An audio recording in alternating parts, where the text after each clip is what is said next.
What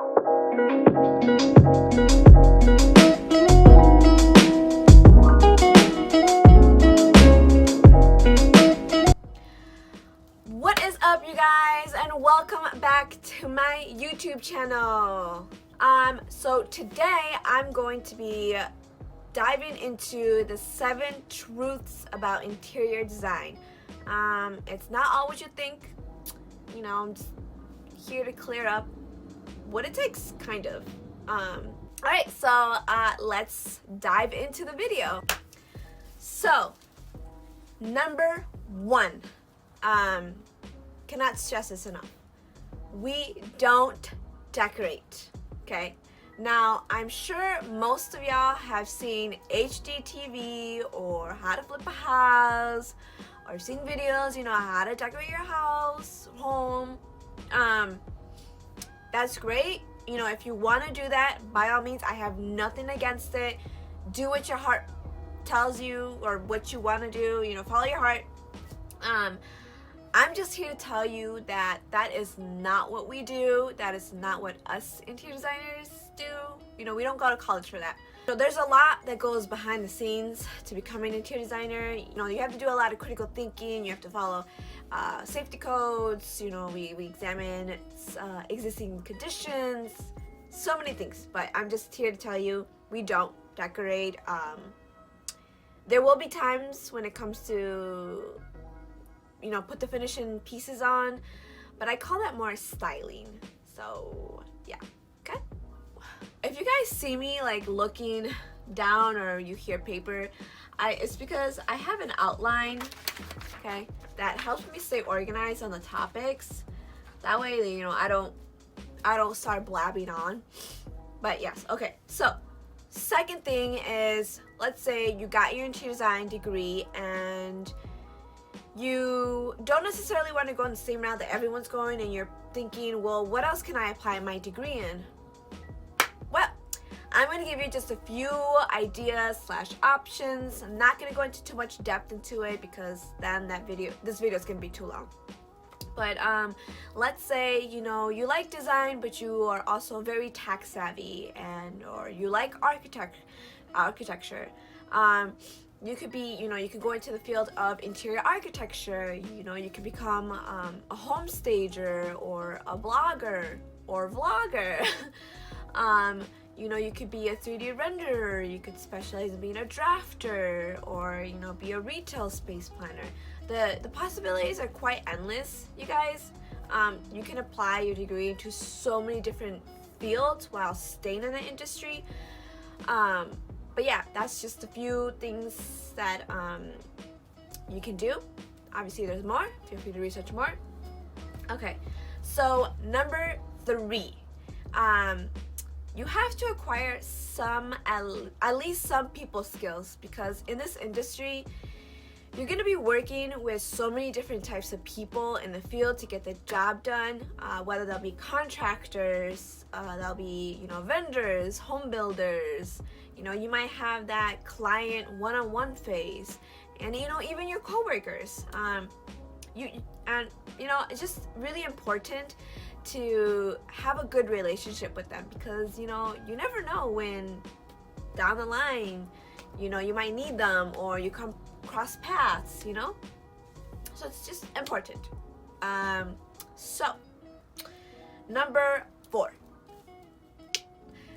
You must have a good eye for design. Okay, so I'm not saying that you have to be the best of the best, but clients and companies are hiring you because they know that you have good taste and what goes well. Okay, so as long as like you can create like a nice cohesive color palette, and like you have a good eye for design. I know that doesn't like help, but it really does help, you know, to be creative and, you know, think outside the box, because that's what we are. We're creators. Okay, so moving on to number 5. Okay, this is a juicy one. I know some of y'all clicked because of this. So you're probably wondering, what interior designers make, what salary. Like, is it worth it? Is it not? Okay, so there are so many different factors to consider salary wise. So it depends, you know, where you live, what company you're working for, what kind of, you know, design industry you're in. Also depends, you know, experience too. I know you need experience to get experience. Catch 22. It's frustrating. Been there, done that. Whatever. So based on my research, I live in the U.S. and to narrow it down even more, you know, I'm in Chicago. So entry level for interior designer is $42,000. Now, I'm not saying you're gonna be making that much money because it really depends, or you could be making more, you know, as an entry level, or you could be making a little bit less. You know, again, depending. So, pro tip for you guys that are enrolled in college, I would say, or like if you're just starting out and you're just, what do I do? I would say get as much exposure and experience as you can, because companies look for that, even if it means to like kind of self-teach yourself. Yeah, you know, programs, or, you know, more knowledge, you know, read books. I know it's not many people's preferred method, but you know, maybe this is where I come to play to help you. But yeah, get as much experience, exposure as you can, because that just makes you more valuable to the company and as a person for them to hire you, and that also makes you stand out more. So even if that means, you know, working at a retail store, CB2 or West Elm, you know, you get to know the furniture, or you know, you can work at like a granite countertop and then you become an expert at that. You don't necessarily have to get that one certain job and your life will be okay. Get as much experience as you can, and that will also elevate your pay, you know, because who doesn't like money? Or, I mean, don't seem money greedy, but yeah, just don't get your hopes down, you know, or don't expect to make thousands after you graduate. I'm just saying, you gotta work hard for what you want, okay? I know you can do it. All right, number 6, okay? Know your materials and knowledge. I don't know why I'm talking funny.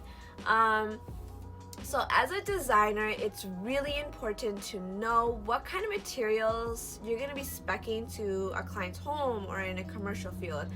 You don't wanna, like, for example, you don't wanna spec a floor tile that just is not slip resistant and people are slipping and falling.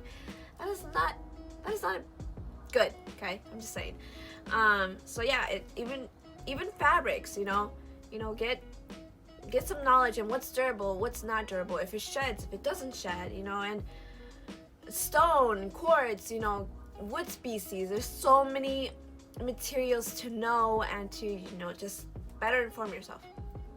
Also, another heavy thing that's in commercial, but not so much in residential, it's still there, is ADA. You know, you got to make sure you're ADA compliant. Good design will not restrict anyone from entering a space, and you want to make sure that it's accessible, you know. So good design is function and looks nice, okay? Last but not least is interior designers get down and technical. There I go again. Guys, I cannot stress this enough. You know, to have a good background in technical software is really good. You know, being a designer, it's not always about, you know, creating boards on Pinterest or, you know, having a nice, you know, paint color palette. You got to make sure that when you're creating a floor plan, or, you know, you're doing some sort of furniture layout, whatnot, you know, you at least got to use some type of software to put it all in to make sure it flows and everything fits nice and perfect. All right. So one of the things that most companies look for when they're hiring is, you know, you got to make sure you know InDesign, Photoshop, Revit, SketchUp, you know, AutoCAD.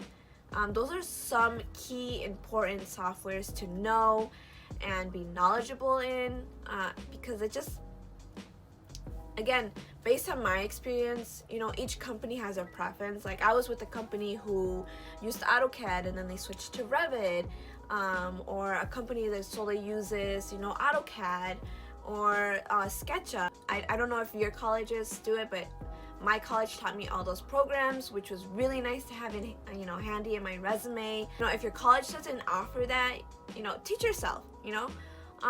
There's so many tutorials on YouTube, or I can teach you a thing or two, you know. Also, one other thing is creating 3D renderings. I cannot stress this enough. You know, we're visual people. You show the client like what you're thinking. Sometimes they have trouble, you know, visualizing when you're just showing furniture selections. So, you know, showing a 3D rendering of what the space could look like really helps them, and, you know, it could help you to not make as many revisions. Not saying that won't be the case. Alright guys, that is it for this video. Thank you so much for watching, and if you enjoyed it, please give it a thumbs up. Please subscribe so you don't miss a video from your girl. And if you are a designer, and if there's any topics I missed that you feel that people should know about it, please feel free to comment down below and let me know your thoughts, because I am open to hearing what you have to say. And I don't know why I sound like congested. Follow me on Instagram. I have the link down below. I don't have a Twitter. Let me know if I should get one. I don't know. I don't know. I've never been into Twitter. But anyways, that is it. I will catch you guys on the next video. Thanks. Bye. Thank you much.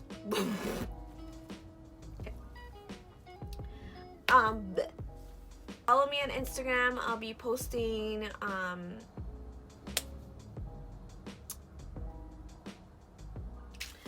we have a special little visitor. Say Max. I mean, say Max. I'm just kidding. You're so cute. He pops in from time to time, so if you guys hear him barking, he's the culprit. I need to like get some lipstick on.